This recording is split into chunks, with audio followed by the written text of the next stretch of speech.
So it's easy to adapt when your design principles are right on place. So I think one should focus there, and then rest can be fast learning process.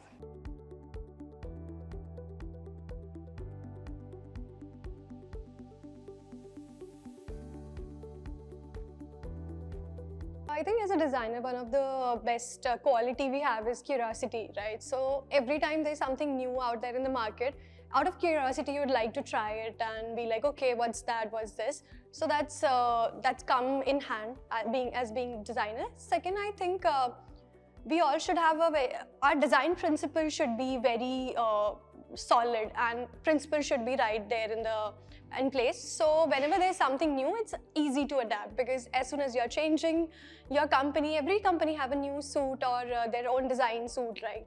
So it's easy to adapt when your design principles are right on place. So I think one should focus there, and then rest can be fast learning process.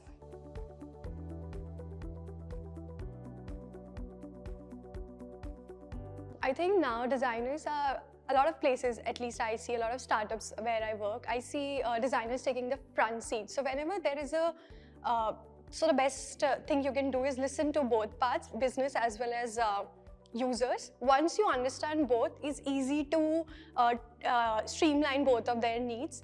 As a designer, we listen to both of the side, and the goal which business has is mostly so that if they are helpful to the users, then only business is successful, right? So once you understand both of their needs, listen and talk to all the stakeholders, that's when you can streamline all their needs. And mostly, I would say at the core, the need is similar, because business wants to help users and user wants to take the benefit.